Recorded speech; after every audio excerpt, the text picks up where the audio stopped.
Thank you. Thank you, Jim. Thank you very much. Ladies and gentlemen, appreciate you coming out. My name is Brad Wann. Thank you on this beautiful day, spending some wonderful time with us here in the town and letting you know a little bit about the state sport of Colorado, which is Burro Racing. Burro Racing started in 1949. This sport is the only sport that's indigenous to the state of Colorado. That means it started here, stayed here. We are rich in history. It's a mining sport. Pick, pan, shovel are requirements to have on your burro when you run these races. Now, our races go from anywhere from 5 miles to 29 miles. We run races from Massachusetts all the way to California.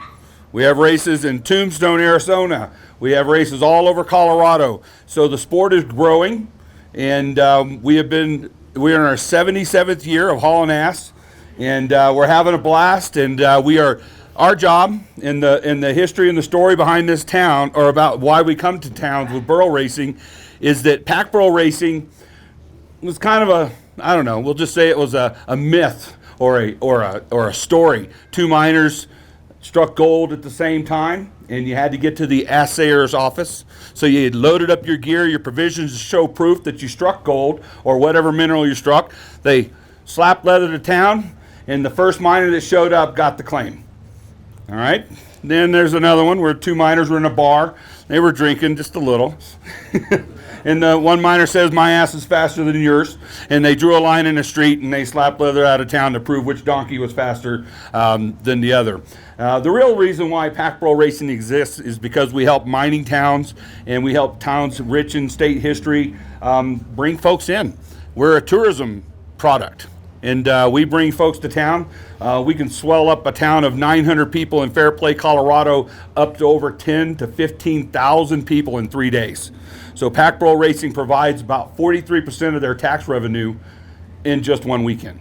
So it's a huge, huge deal what we do and how we do it. And Burro Racing is so unique. We get runners from all over the world. In the very, very beginning, we didn't venture out to other states as much. Now that we are, racers are meeting us pretty much in the states that they are from or where we're having the race. So when we have Colorado races, we swell those towns up really good, and we have large numbers of teams show up.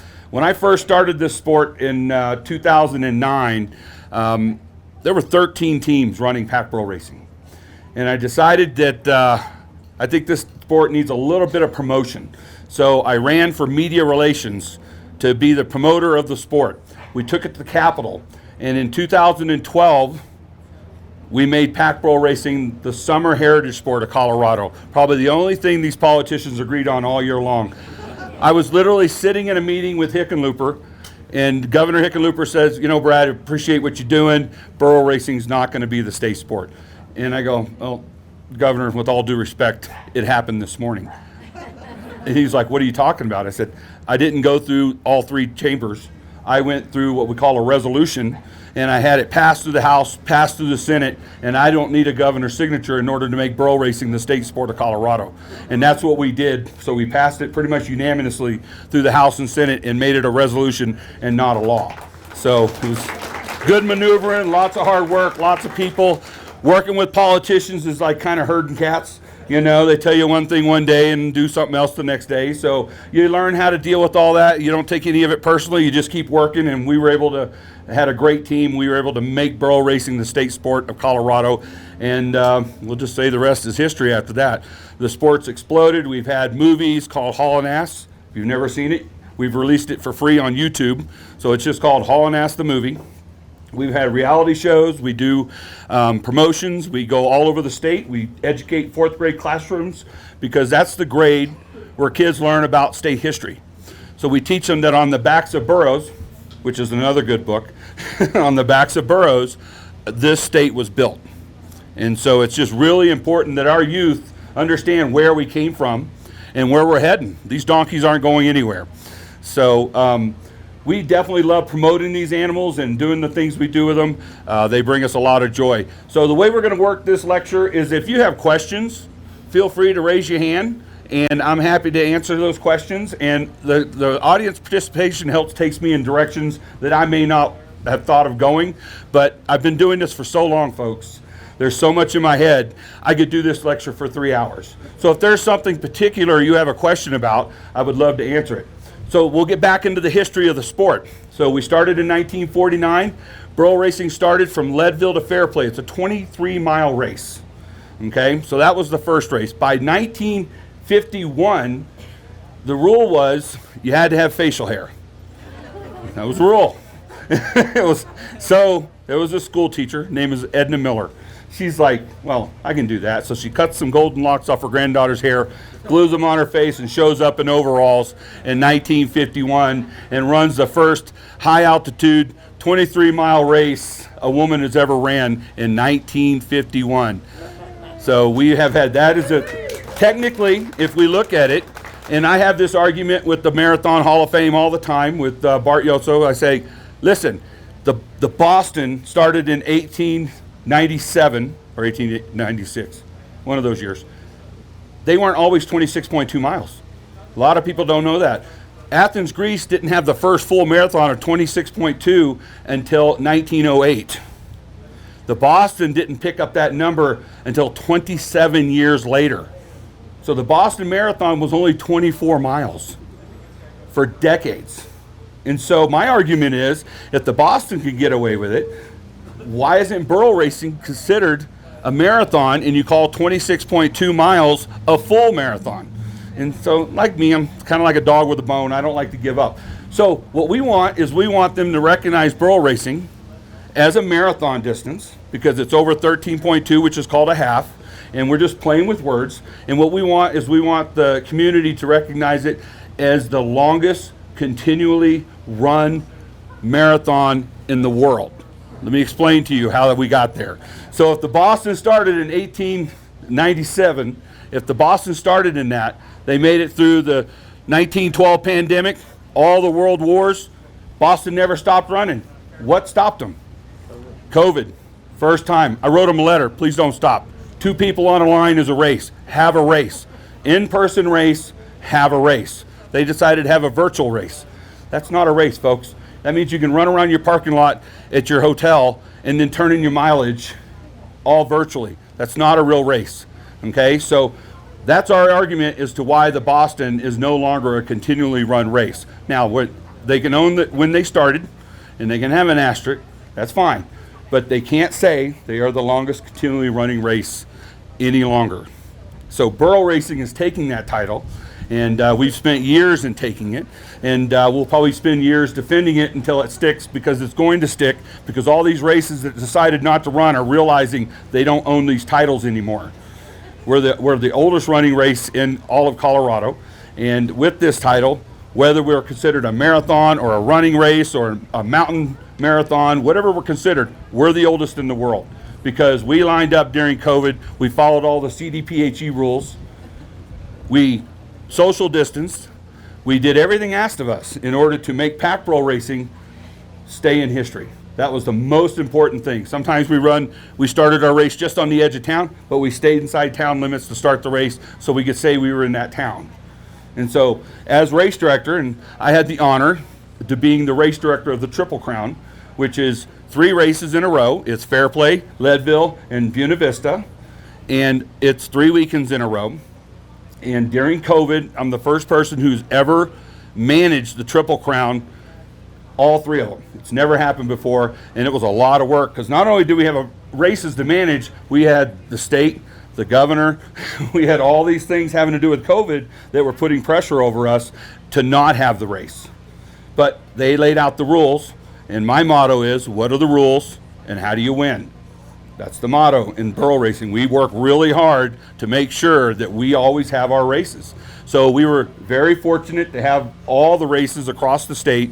We even had races in Tombstone, Arizona. I was able to go out to California and have a race, and we just followed the rules and made it happen. So, yes. How many people showed up for those COVID races?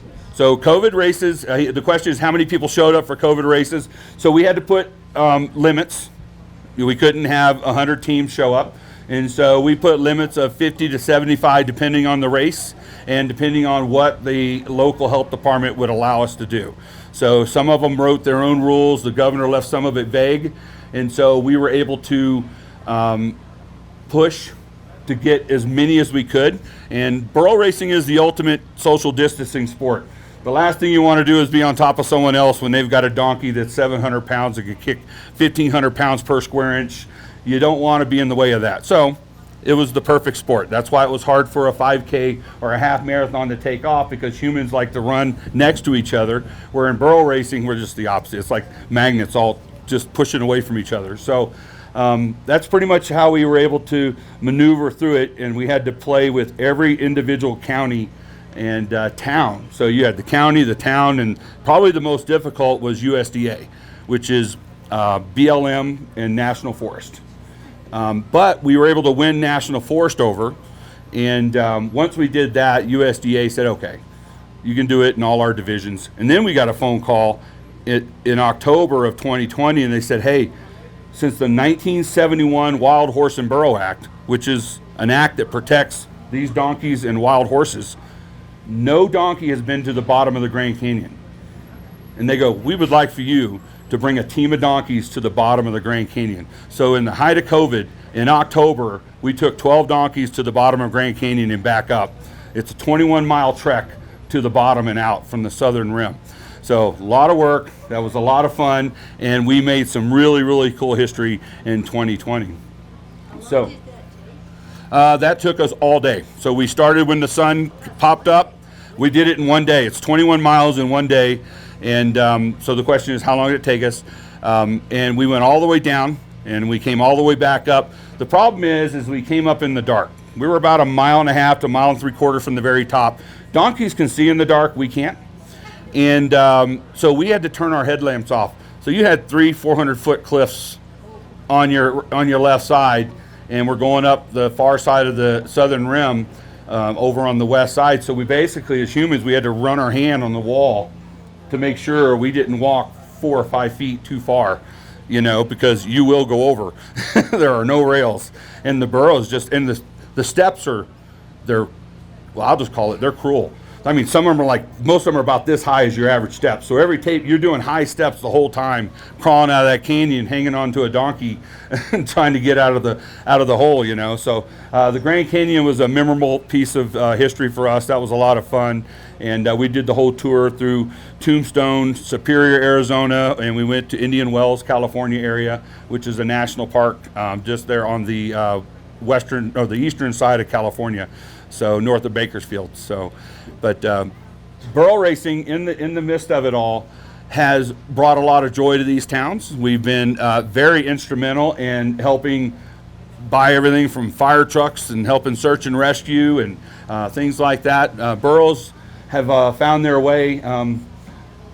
Burros are mostly wild.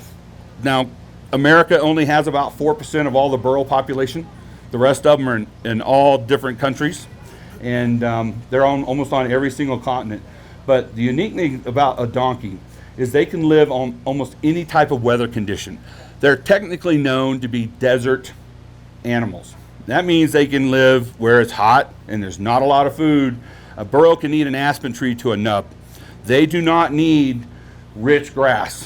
When we go to look for hay, we're looking for last year's hay. That way the sugar and protein content has been timed out. So over time, it just slowly starts dying while it's in the bale. And then that's what these guys need to eat. So donkeys love grass, but they'll eat weeds. They love knapweeds. They eat mulleins. You know, they'll eat sunflowers that don't get them anywhere near your flower bed. They'll be gone. And donkeys know, they have a sense about what they're eating and what it is. Burro is a unique animal to where they can also sense water. So this is a really unique story. Texas has very little federal land, okay? But there's a little place over in West Texas, over by Fort Davis. And Fort Davis is just kind of southeast of El Paso. So if you just go down the border of Texas, you'll run into Fort Davis. Out there, they set up a huge video system, videoing these desert areas. You know, it's very arid climate out there. And they videoed these burros digging a hole. So they had the night cameras on, and then one night the donkeys, instead of just playing with the hole, got serious. Like they took shifts, and the team, whatever it was, started really activating inside that under the ground. And it's ultimately it's water. It's what they were going after. So in the video, they just kind of fast forward it, and the donkeys took shifts just digging the hole, and the hole is about 10 foot by 10 foot with kind of a walkout that they had dug so that they can get as deep as they could get. What was really cool about the video is at night, what was amazing is this lineup of eyeballs in the back of all the animals in the desert waiting for the donkeys to finish digging that water hole. So, but the burros were, efficient. They had a program. All the donkeys got in line. It was like, in the beginning, they're like, maybe not on this hole, and then when they realized this is it, it was all business. So as many donkeys could fit down in that hole and throw dirt out, they had that hole dug before morning came, and it's a pretty amazing video. It's still on the federal website for USDA. National Parks went out there. State Park has a video as well. I don't know who filmed it, whether it was state or national, but it's on both their websites. So it's a pretty cool video to see. They've sped it up to about 4 minutes. So, but yeah. Is a donkey and a burro the same? This is a great question. So yes, it's burro and donkey is the same. It's just logistical. So burro is Spanish, donkey is here in America, and mules, which is half-ass, that's half horse, half donkey. So a mule is usually a male donkey and a female horse. That's how you get a mule. You can cross a donkey with a zebra. There are several of those out there, and you can go the other way around where it's a female donkey and a horse, and you can get that mix, which is a totally different type of animal, but they're all based in the world of the equine. And she said the burro is west of the east Mississippi, and burro is east of the Mississippi. No, burro is west. West, burro's west, and east. I've not heard that. Doesn't mean it's not true. So, okay, so you were raised with them? All right, yeah. So in my world, in my background, my father, we grew up in a big ranch in Texas, and we owned some race horses, actually a lot. So we had over 1,000 acres growing up, and we had a horse that kicked the barn stall door and broke its leg. And they're like, this horse isn't going to make it. And my dad goes, I have an idea. This is around 1965. This is before I was born. And he figured out that you could swim these horses while they healed. What was the problem is the horse would start walking and re-break their leg. That's why they just gave up on trying to fix it. And in that process and in that learning, he figured out how to work on the spine. So he became the first equine chiropractor in the world, working on the spinal cord of horses. So I've been in a unique bird's eye view my whole life of seeing really, really damaged animals come back and have a productive life.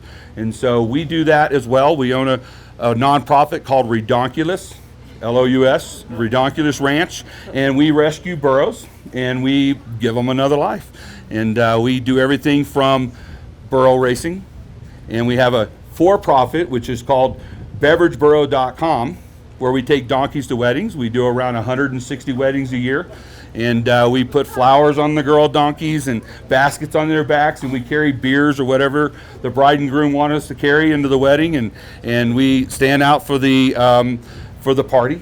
And so for the reception, and we mostly it's about the pictures, folks, is the bottom line. So how does burro racing work? So the rules is no riding. You have no longer than a 15-foot rope. As I said before, pick, pan, and shovel. We run beside them. We would never ask our donkey to do anything they're not willing to do. So when we race, we gather at a starting line. We have a set course, and we can't veer from that course. And at any point in time we lose our ass during that race, we have to go find them, drag them back to where we lost them, and start our race again from that point. They could be a mile down the road, folks. It could be a long drag back to where they were. If you can put up, or you just disqualify yourself and move on. So the way burro racing works, and Amber's going to go through a little bit of it when she starts teaching you the technique and how we do it and where we stand and how all that works. So I'll dive into a little bit of it, but I'm going to leave a lot of the meat on the bone for her. But basically, we're making the donkey think it's their idea. We're the human GPS. That is our job. Our job is, if we're heading this way, I got to keep their nose that way. You control the nose of a burro, you control their nose, or you control their whole body. So if they turn to the left, I got to get them back to straight. And so there's ways to do that. They are pressure release animals. And so that means if I apply pressure, they move. And that's why they're pressure release. A lot of people say donkeys are stubborn. That's not a word we use in burro racing. They are cautious. Their self-preservation is enormous. And that means if a donkey stalls, there's a reason. You probably should look around. And when they're walking, things like this transition between this concrete and this board down to the shadow. So donkeys are colorblind. They see black and white shades of gray, some ultraviolets, but the burro will be cautious walking from the grass to the concrete onto the board into the shadow. So there's 4 hurdles in 8 feet for a burro. So the way you prevent that is spend time with them. Is you walk first. And once they see you walk over it, they're more than likely wanting to do that. It's no different in a race. If we're taking off, hopefully if you spent time, you don't want a blind date. A blind date is where you just show up and you rent a donkey and you haven't spent any time with it, because if you don't have a relationship with your ass, you better pack a lunch. It's going to be a long day. So we encourage training. We encourage people to come out. Amber, my wife, will talk about it. She's our burro matchmaker. She's going to have you fill out a survey if you want to run this sport. And we have no age limit. We've had people as young as 9 and in their mid-80s running this sport. So we don't care if you're male or female. There's no gender in this race. This is all about the donkey. So yeah, nope, the beard rule's gone. I haven't said that yet, but yeah, the whole point of it is to be with this animal, the human and animal connection. And once you make a burro think it's their idea, and you can get that donkey to trek along, whether it's just in a walk, and then goes from a walk to a jog, and from a jog to a sprint, it's amazing. It is something like you've never experienced before in your life. So it's pretty amazing. So he wants to know what's the factor in the speed of an animal or the burro race. I mean, it's both. We all wake up on one side of the bed or the other, whether we feel great, maybe we're nursing an old injury, maybe we are the anchor today, and the donkey's full of vinegar and wants to run. So a lot of it, the burros are always capable. They can travel up to 60 miles a day in the wild. And so this has all been documented. They put GPS on these guys, and it's crazy how far they can cover. So I'm not worried about a burro doing the distance. The thing is do they want to? Is there a reason for them to do it? Do they have a relationship with you to where they trust you enough that they'll go with you, whether you're behind them, beside them, or in front of them? And that's what you have to do. So the factor really varies. It varies on the amount of training you've done. It varies on the saddle placement. It varies on what donkeys they're running with. If they end up running with one of their slower friends, and I mean donkey friends, so if a donkey is fast and it's a 6-minute mile donkey and it finds itself with a 14-minute mile walking donkey, yeah, it's going to be a long day. That 6-minute miler may not go around that donkey and proceed through the race. Yes, ma'am. Did you furnish the burros? Correct. It is. She asked me if we provide burros for people. It is totally legal to rent ass in the state of Colorado. So we've been renting donkeys for decades, and we help facilitate that. The biggest thing is we want to make sure the personality is right, the build is right. I don't want to put someone who's 5 foot tall with a 900-pound donkey. So we want to make sure that all that. Now, if you came out and you trained with that 900-pound donkey, and you guys made it, you brokered the deal, then that is a great match. And that is something we want. We don't discourage it. We just want the training to happen. Maybe you're like, I like this big donkey, but I'd like a smaller one because I feel like their heart to body ratio is better, and so we may move them to another donkey in the middle of training season, and that's the one they brokered the deal with and showed up with. So what is the course like? So as I said, we have between 5 miles and 29 miles. Burro racing, Fair Play is a 29-mile race, and that climbs up to 13,185 feet, and it starts around 9,500 feet. So it is a nosebleed. So you better be ready. It's not really, obviously the altitude is a big factor, not for the donkeys, but for us. And the reason I say not for the donkeys is it's scientifically proven. The burros have no change in heart rate, lung, anything. Texas A&M out of College Station came up, ran a couple of races in Fair Play from sea level, so they used their own donkeys from College Station, brought them all the way to Fair Play, Colorado from Texas, and they put heart monitors on them. They wanted to know why these donkeys can run so great. And so that is how we know that all we need to do is leg the donkey up. So we got to get out, we got to train, we got to knock the dust off. It's just like us. If you take a donkey that's not been moving, that's been stagnant, sitting in a pen, and you ask it to run, that's not healthy. And so we want the donkey to be comfortable, so we do it in spurts, and we extend our distances as we get through training. So, we own around 20 burros. So yeah, we're part of a recovery program. No, I'm kidding. We just keep collecting them. That's a great. So what made me fall in love with donkeys? So I spent my whole life in the equine racing world, barrel racing and hunter jumping. We did it all. Mostly we ran cattle. We worked. It was a full working ranch. So I spent my whole life either sleeping on the ground or sleeping in the saddle. And so what made me fall? Well, when I moved from Texas to here, I own a business. I'm a tradesman. I work on furniture, so I'm a furniture master by trade. My company exploded, and I needed to be in the middle of the United States because I'm working for big companies like Montgomery Ward's, Levitt's, Bassett, and they're all over the United States. And Texas is great, but I needed to be in the middle of the United States so I could hop on an airplane to get where I needed to go. So we came out here, and Amber's dad said, hey, let's go try this Burro Racing, and they did it in 2008. I helped them train their first 2 donkeys. I'd never touched a burro in my life. Never had them around me, and I'm like, well, they're not horses. I mean, that was obvious just training them. Like, I have to think differently. So I'm dyslexic, so I solve problems differently, and I've also been diagnosed as an autodidact, so I'm self-taught. So I can look at problems, I can figure things out very quickly, and burros were really easy for me to figure out because I just watched their body language. And so once I was able to study the burro and understand it, I just fell in love with the process. Horses will kill themselves pleasing you. A donkey will not. It will stop. Its self-preservation is enormous, and it will stop and definitely let you know. I always say, if you're going to go camp and leave your dog at home, take a donkey. They're going to tell you 2 things: whether you need to run, if something's coming into camp, or if you're going to stay and fight. And what I mean by that, as I said earlier, a burro can kick at 1,500 pounds per square inch, and their bite is at 2,200 pounds per square inch. That means one kick can crack a bear skull. And so a burro can win fights if they're having them in the wild. You know, the strongest bone in the world is the jawbone of an ass. And they will find soldiers that they've dug up from the Roman times where they still have their bone with them. So the bone is unique. The front part of it has teeth, and then there's a space, and then they have back teeth. So literally you can hold it like a club. But what's unique about the burro bone and the jawbone is it can stop a sword. And so there wasn't a lot of metal, as you see in the movies. Yeah, they didn't. They had wooden shields, and that's not really great. It's heavy, it's bulky, wood's not light.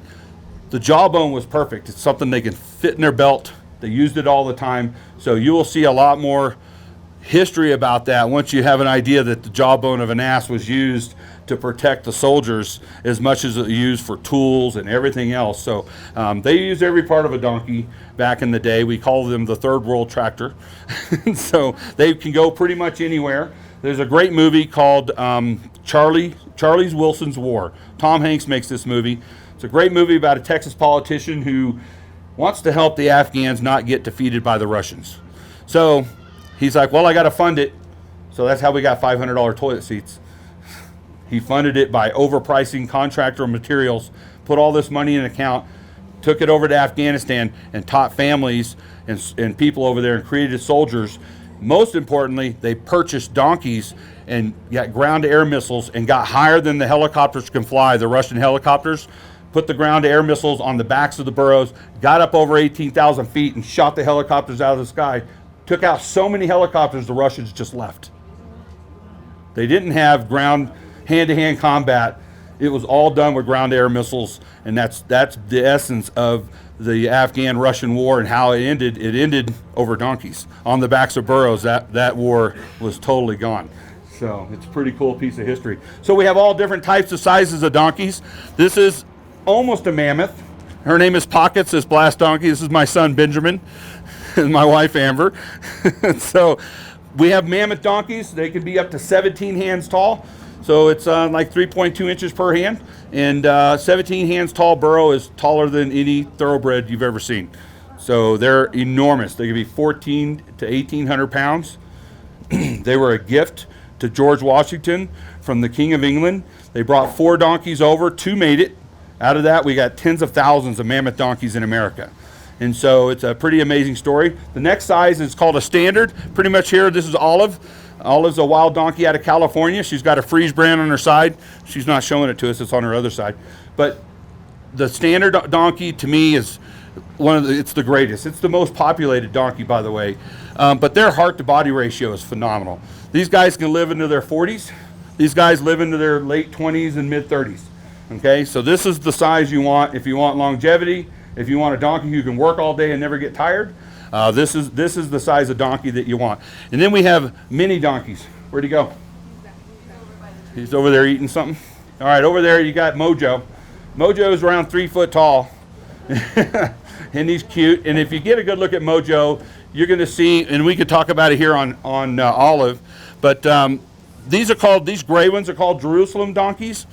And you can see that they have a cross in their back. Amber can point it out. So it goes from the top of their head all the way to the bottom of their tail, and it goes down their front shoulder blades. Let's see if this mic can let me come out here. So these right here, it comes all the way down their front shoulder blades. And the story is the burro carried Jesus into town. And when he saw Jesus on the cross, the burro felt ashamed. And so he turned his back. And God cast the shadow of the cross on the burro, making them the beast of burden.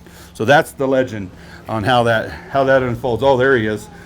So they are descendants of the wild ass. He doesn't know he's small. we call it the Napoleon complex because this donkey will fight that donkey and that donkey will give up. So they're amazing critters, and they absolutely can take you places. But burros are used all over the world. We use them who here knows about the military story with donkeys, other than the Afghan? Mountain Warfare Division, I heard talking about, you're going to have a lecture on that coming up. That is an amazing story. On the backs of burros, we taught soldiers how to get the packs off their backs and put them on donkeys. There's over 5,000 mules and burros still in the military today.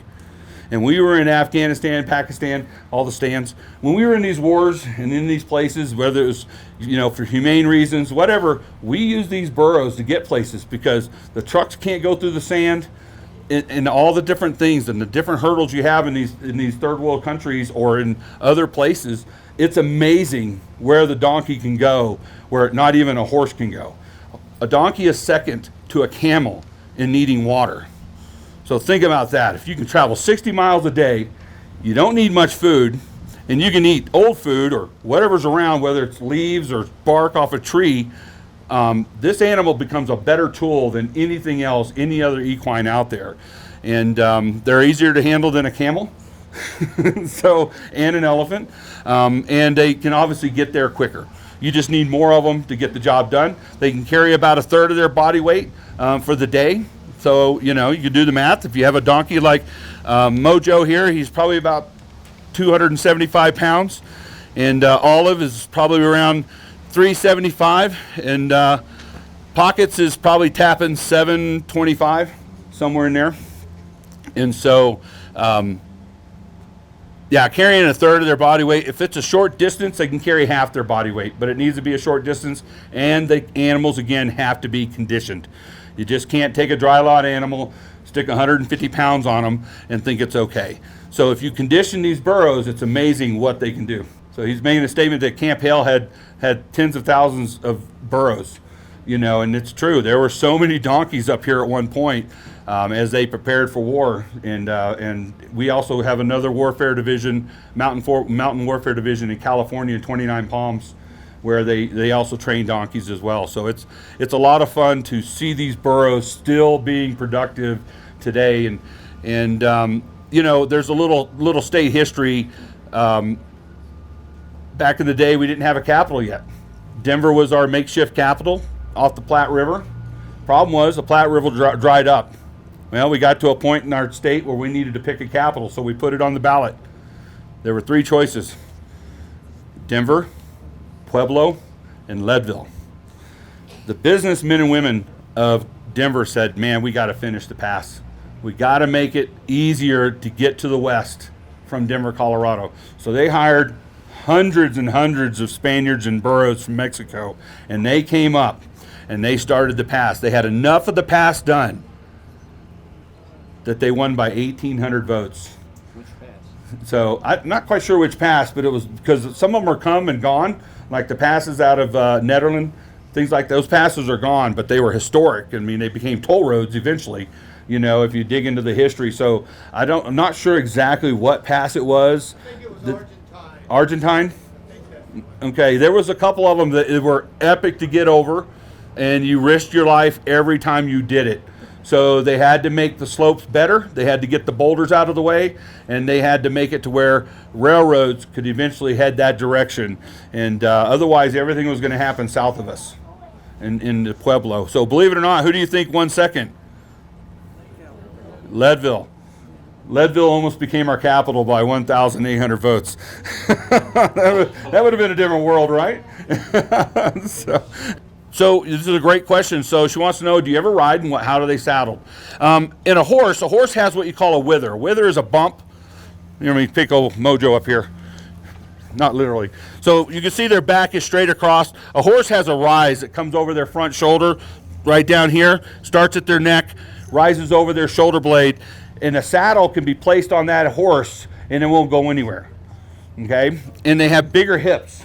You'll see their rib cage are in, and their back end gets enormous. A burro has a kind of a little butt. They don't always have a gigantic butt like Apache here. That's from good grass hay. So what we have to do is we have to put a breast collar on their front so that when they're climbing uphill, the load doesn't fall on the ground and go behind them. And then we have to put what you call a britchin around their butt, and it goes underneath, and that keeps it from going over their head when they dip their head down to get water. So riding is something that we encourage on the bigger donkeys, but even the little ones, we do kiddie rides. It's all weight related. So if you are at the right weight and you have the right size burro, absolutely, it's a great exercise for them. They're so sure-footed, you probably will never want to ride a horse again. It's amazing. That's why mules were so popular, is because their gait was so smooth, you could sleep on them. What's the advantage of the size of donkeys when you're running burros? The advantage is size doesn't matter in this sport. It's the heart and the training. If you can do those things. We're right now being whipped by a donkey that's about 29 inches tall. And no one can catch him. He's winning first place by 4 to 20 minutes. Okay, that is no little task. And he's running against donkeys that are this tall, that are just right behind him, powering down. That little buttercup has no idea. These donkeys are bigger than him or her, and and just running their race. So we don't know until you get out there. And what's really shocking is we've had donkeys running for a decade, and we gave them to the right runner. He flew in from Houston. I'll just tell you the story of Jack Speedy Burro. Jack was always a mule train kind of donkey, so he hauled gear and stuff for people that did camping and cowboy gigs and stuff like that. They said he's ornery. He just won't do what they need done, and he's pulling down the mule, so they finally just disconnected him and let him run around with the gear. So he would just run around wherever they were going, and he would stay close, and he would eat grass, and they actually got places faster by just letting Jack go for the day. And he would just kind of stay with the train as it worked. They eventually really got tired of all that. Jack was a risk. He could take off. Whatever we put in Jack better be something we don't care much about. But when you're packing like that, you care about all of it. Otherwise, it wouldn't go in the panniers. So they eventually sold Jack. He moved. He was working up high mountains, Granby area, and then he ended up going down to Pueblo with the family, and he just became like a yard donkey, doing not much at all.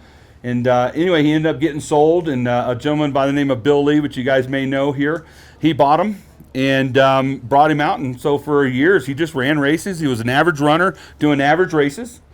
And this guy from Houston, and he got off an airplane, came in that morning, literally drove his car rental in for a 10 a.m. race, and he got an early flight, gets off his flight, gets in, drives in, meets his donkey, has a blind date, and he runs a race in Leadville. And him and Jack and Bennett is what's Bennett's first name? Jeff, thank you. Jeff Bennett and Jack won that 22-mile race. And Jack was hard to beat after that. This is a donkey that came in the 20s. He wasn't, we just like, oh, we can give Jack to anybody, And then Jack figured out it was steady. He goes, if I'm just running steady, I don't have to sprint and walk and sprint and walk. And Jack would just pass everybody at an 8-minute mile pace. Yeah, these other runners were hitting sub-6. But their donkeys eventually would shut down, and they had a drag fest or, whatever went on. Jack just kept running the whole time. And he might have gotten past 2 or 3 times, but at the end, Jack walked away the winner. So he became a Triple Crown winner. He was a 3-time world championship winner. That's the Fair Play 29-mile race. So you just don't know what you're going to get. The racers before that loved these big, tall donkeys because they thought that for every step they took, the mediums and the miniatures and the standards had to take 3 or 4. So they went with the long-legged ones. And the heart-to-body ratio, that's tough. But, people did really good. 2009 had a big mammoth donkey that was winning. Mary Margaret, not Mary Margaret. Yeah, she's winning now in the female division. Very tall donkey. She's about 15 hands tall. So that's still big. And Full Tilt Boogie, which is a great book. That's out there. She has won 6, 7 world championships, maybe 3 Triple Crown winners, and she's a big mammoth girl.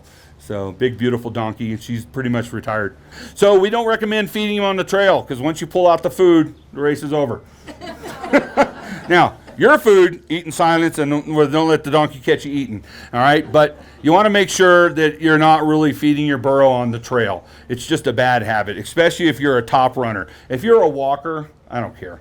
You're just going to be walking. If you want to feed your donkey a little bit, you can. But if you're a serious competitor in this sport, you do not want to feed your burro. You will be shutting them down. Now if you're at a station where you're stopped and you've spent time and you feed in your training and you know that you can get them working again, then that's okay. That's the deal you've brokered with that donkey, and you've managed that, and you have prepared your burro that after 10 miles you're going to give them a quart of grain, and that's the deal you brokered. So if you've worked that out, I'm okay with that. But all that takes training, and not everyone owns a donkey. So you got to remember, if you have a race with 94 people in it, at least 70 of them are renting. The rest of them own their own burros, but it's a big contrast between those who own and those that rent. So the rental community is a huge, important part of growing the sport. And what happens is you rent a donkey, you fall in love with the process, and you sell your house in the burbs, and you go buy 40 acres in a ranch land, and you get 5 or 6 donkeys, and now you become a renter. Because now you need ag status. In order to have ag status in the state of Colorado, you have to be profitable. Well, a donkey is an ag animal, and you can actually create 0 taxes on your land. So if you have 40 acres, instead of paying per square foot for your pasture, you can get a donkey, you can rent it, you can make a profit. As long as you're making more than you're paying in taxes, which is 0, then you can write off the land, or you don't have to pay taxes on that. So these people are able to afford to live on big acreage. So there's some math and some reasons why people buy donkeys and why they use them, and they loan them out for everything from hiking to burro racing to parties. And Amber can get into it a little bit, but we like taking, like I said, the donkeys to weddings, and we teach other ranches how to do it because we don't want any yard ornaments anywhere. We want people to use their animals, and so we spend time teaching them how to put baskets on them, getting them to where you saw all these kids can sit around a donkey and they are not phased. But a feral donkey is a different story. It's a whole different rodeo. They can put you in the ER. They're fast. They're quick. They can put you on the ground, and you gotta work with the donkey. The best way to train a donkey is to sit in a pen with them and read a book to them. Don't touch them. Don't give them any attention. Just read. Just spend some time with them, and they really build that bond with you. The same person doesn't have to run the same donkey unless you're in the running for the Triple Crown. So like Mojo here, Mojo can have 3 different runners in 3 different races.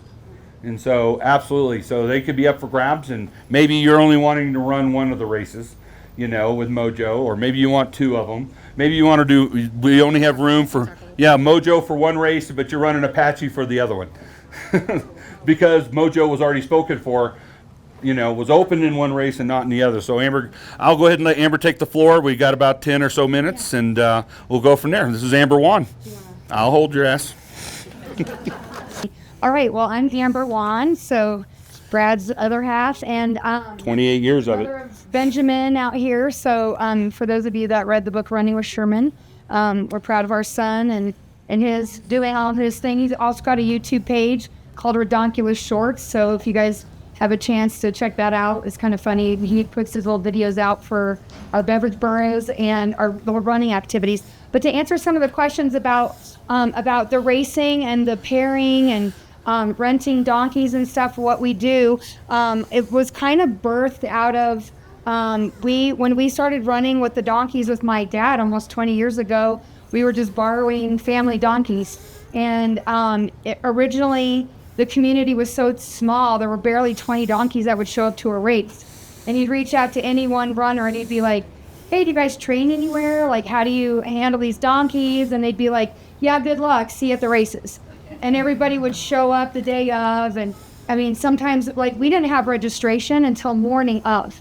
It's like, because not everybody could bank on the fact that their trailer tires were all inflated and, you know, all of that, and could get to the races. So it was kind of dependent upon that. So as the races the sport has grown, we have kind of contributed to that, where Bill had a handful of donkeys, my parents had a bunch, we were just training different donkeys and then just kind of like renting them out to people just to help us with fuel. And of course gas prices have gone up, so it's a little bit more, but I feel like we still keep it. We're about $175 for a rental local, but that covers the saddle, we cover all of the gear we provide, because each donkey has a saddle that fits them specifically, plus all the paraphernalia that's required for the races.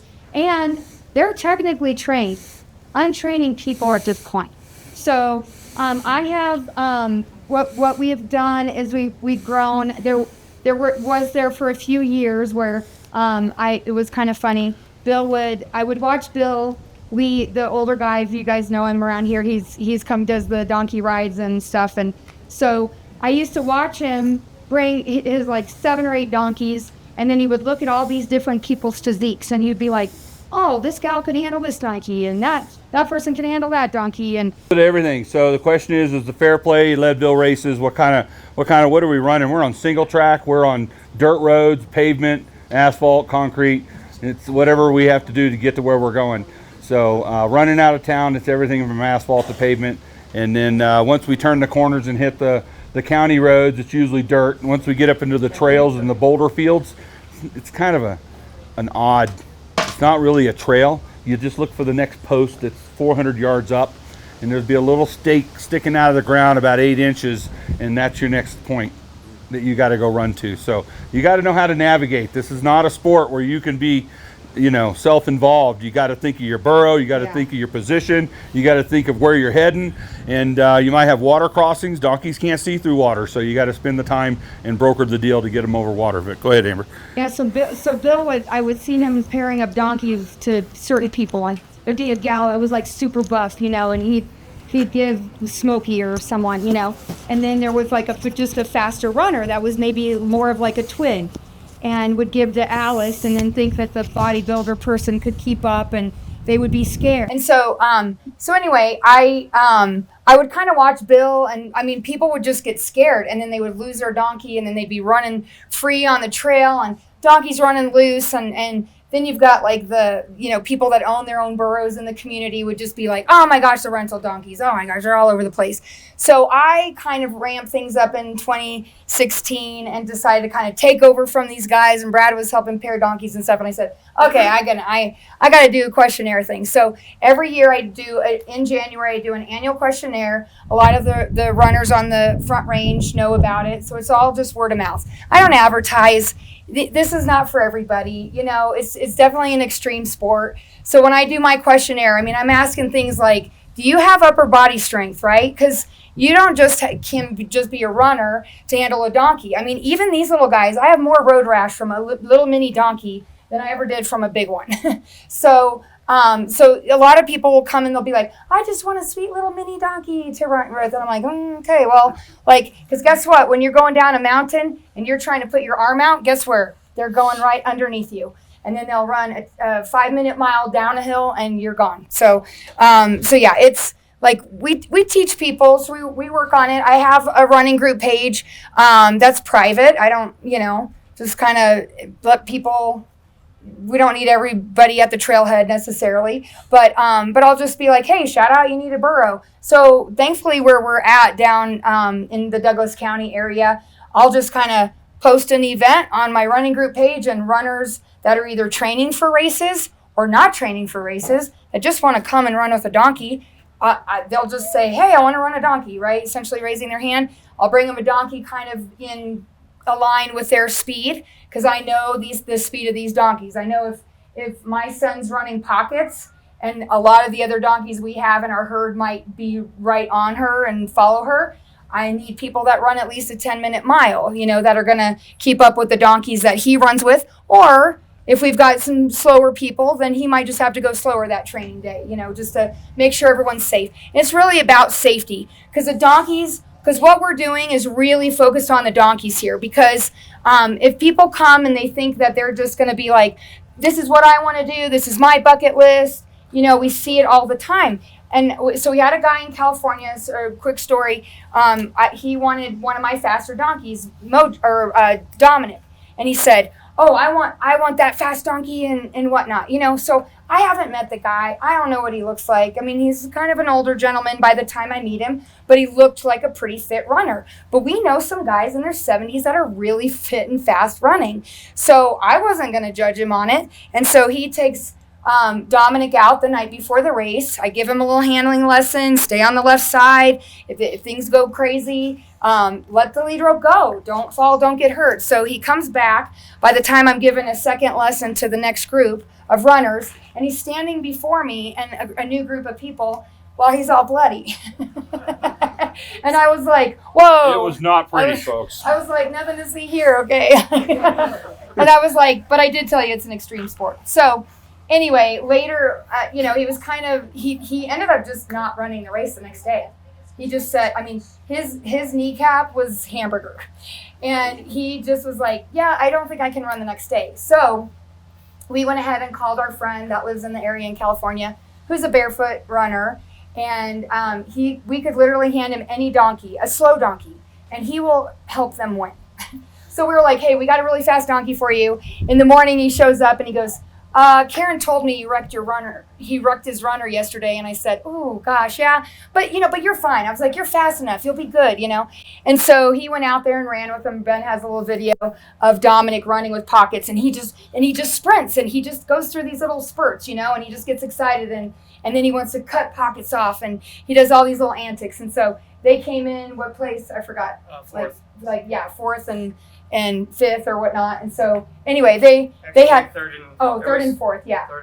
Third and fourth place. They had a great time. So this way I could at least let the guy know, I gave you a really fast donkey. That's what you wanted. But when he finally told me the day that we were leaving, he said, well, that donkey wouldn't listen to me. Yeah. And I thought, well, that was the number one issue. Check your ego at the door, folks. So yeah, and so in a very, and I don't take offense to it at all. He literally was like, I think I'm going to run one of the California donkeys that are a little bit slower because your donkeys from Colorado are just too fast. And I said, I'm not offended. It's okay. All right, let's do a demo real quick, and let's try to do it in about 3 minutes. Okay. How are we doing on time? Got about that? Yeah. Okay, yeah. Let's do it. So anyway, I'm mainly teach people, and the one thing too, I just want to mention real quick, is that when we're training people to run these donkeys that are rescues, and that we have, first off, we've handled them first, right? We want to try to get them through these experiences on the trails. Then we hand them off to people. It's really, the running activities rehabilitate donkeys that we have noticed.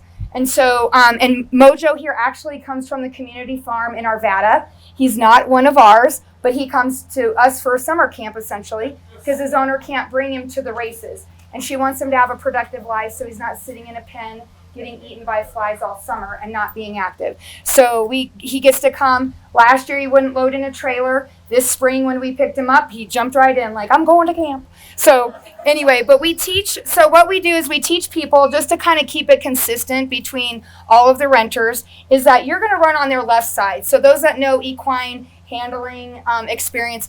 Equine are right brain thinkers, so we do a lot of the activities on this left side, and we just kind of stay this direction. I don't recommend people doing the whole like tug of war thing, facing your donkey, because you really want your body to be facing in the direction you want them to go on the trail or whatnot. So if I want them to go ahead, sometimes that means I'm going to come back a little bit, you know. And I have a big donkey, similar to Pocket's Cheeto. If you guys have been here before, you might have seen it. Actually, the same size. But I get way back here. I run right here with my donkey. We never tie in, because if you tie in and then your body hits the ground and then it starts dragging, guess what? The donkey's going to go faster. So don't do that. Quit. That's what I always tell people. So we just kind of hold on and we just run back here and they just kind of tow us up a mountain. So, and they can run up a mountain. It's amazing. So Brad calls it the donkey escalator. So That's how big boys get to run. So we do big loose loops. Usually wear gloves when you're handling the donkey ropes. They can get a little rough. But we work off a pressure release with them. And when I pair up people accordingly to these donkeys, and we drive him, he's fine. We can kind of let him go. You're fine. I know he's like too much pressure. And sometimes that, right? Like you just saw him kind of fighting there. Like sometimes if we just put too much pressure on, right, then they'll fight you on it. But if you just give them a little bit of room, then they're just a little bit more relaxed that way. But we love the running activities when they're with their buddies and they're playing, having a good time. But really for me, pairing up the donkeys is for the donkey. It's for their welfare. It's for people's safety. If I have a whole group, like I said, group of donkeys that are just going to follow Pockets in a race, I just know I can kind of predict. I mean, they can be unpredictable. They have a days too where some decide, oh, we're going to go slow today. But it's also dependent upon the people too. Like I said, being Burro Brave, that's not for everybody. These donkeys are big. They're intimidating. Even the little ones can be so zippy that they're like, people will let the lead rope go. They'll cry. We've seen it all. There's crying in this sport. There is, yeah. So, but I definitely try to pair up people accordingly to their paces with donkeys. We've got a guy coming out this Sunday to our Buena Vista race, and he runs like a 7-minute mile. So I'm giving him a really, really fast donkey that we literally do not just, we don't just willy-nilly anybody. I have a wait list sometimes, and I might have donkeys available, but I have a wait list because if you run a 12-minute mile and I've got a donkey that's going to rip through the mountain, I don't want you to get hurt, so I'm not renting that donkey to you. So we're very particular about it. But I also, I help other ranches, so I'm probably up to maybe 10 other ranches that I help place their donkeys for, because I've got kind of just this huge hub. This year, 200 people took my questionnaire, wanting to have a chance to run with the donkeys for the different races that we have all around Colorado. So like you said earlier, so if someone's wanting all 3 races or certain races, I do try to pair them up with the same burro so that they can come and train with that burro and kind of be a little bit more dialed in. But sometimes I'll give them different donkeys just depending. But we do have regulars that come out a lot. We've got some locals here. Michelle and her husband Tim have been running with us a couple years, and so they run some of my dad's donkeys that are just over the hill in Fairplay, which is close to them. So I kind of also try to pair up people in the areas that maybe they're at that they can train at with that ranch. So definitely a lot of moving parts, and aside from the wedding business that we won't get into, which is crazy. But anyway, but we enjoy bringing these guys to the races because for us it's more than just a sport or entertainment for everybody. For me, for those of you that might not know our story with our son's epilepsy, for me, I found a lot of peace out on the trails with the donkeys. Realizing Benjamin was 5 years old having seizures, and I was kind of lost as a mom and just kind of felt like, do I stay at home and be in bed with the sheet up to my neck? Or, the first year that we started racing in 2008, I just had this moment where I was like, my kids are at the finish line, they're cheering me in, and it was so beautiful for me to feel no, it's actually healthy for me to be out here and doing this activity and being in nature. And you know, I probably wouldn't otherwise be a trail kind of person or a hiking person or a trail runner if it wasn't for the donkeys. I am a little nervous of wildlife out there, but I feel like they give me the confidence, and we're running and all. And so it gets people out, you know, and some people come to us for various reasons. We've had people with cancer that were like, it was their last hurrah. And I've given them specific donkeys that might walk, jog individually for them. And so we've got one little donkey named Piper that some people love. And we have a gentleman that has a disease that is kind of like Alzheimer's, Parkinson's situation. And he loves Piper because she just takes care of him on the trail. And so, but a fast runner might not like her. And so I feel like there's always a donkey for everyone. And, you know, I think some people might not always get it. They come out, it is a bucket list thing to check off. But I think if they really dive down deep in the meaning of these donkeys and what we do and how we're bringing them and rehabilitating them and giving them a productive life, I mean, it's a beautiful thing. So we appreciate you guys being here today and learning about us. So, yeah. All right. Well done, Amber. Thanks. All right, just real quick, the donkey is the great equalizer. Bottom line, folks, doesn't matter your size, your age, anything like that, they're the great equalizer. I'm going to leave you with one story. How many here know who Bill Lee is? Anybody know who he is? Okay, a few of you. So Bill Lee's kind of a local legend. He's a kind of a miner guy that lives over in Clear Creek County off of 103. So I'm watching Matt Lauer one morning, and I'm watching national news, and I look up, and they've got the president of CSU, the head of the veterinarian program, sitting there on TV talking about a prosthetic leg on an elephant. Matt Lauer goes, how in the world did you figure out how to put a prosthetic leg on an elephant? Great question, right? He's like, well, there's this guy that had a burro who had an injured foot, and the burro was only 6 months old. And he goes, I don't care what it costs. I don't care what you got to do. You're going to put a prosthetic leg on that donkey. And he goes, sir, that's not a thing. We don't put prosthetic legs on animals. That is not a thing. He goes, it's about to be a thing, and I will pay for it, whatever it takes. So they were able to save the burro's life. She lived to be 13 years of age. And because of that donkey, Primrose, because of that burro, you will see prosthetic legs on dogs, cats, giraffes, elephants, all over the globe, because one man says, yes, you will. So it's a great story. It's a local story, and he's a great part of history. He comes up here, does the donkey rides here in town, and has a lot of fun. So on behalf of Amber, Ben, and I, and the group, and ReDONKulous Ranch, we thank the town, the museum for putting this on. Thank you so much. I have some cards. Not a lot, but you can take some pictures of our QR codes and stuff like that on the back if you want to look at our ranch and what we do there. We forgot to bring some more. We have some flyers here on the post.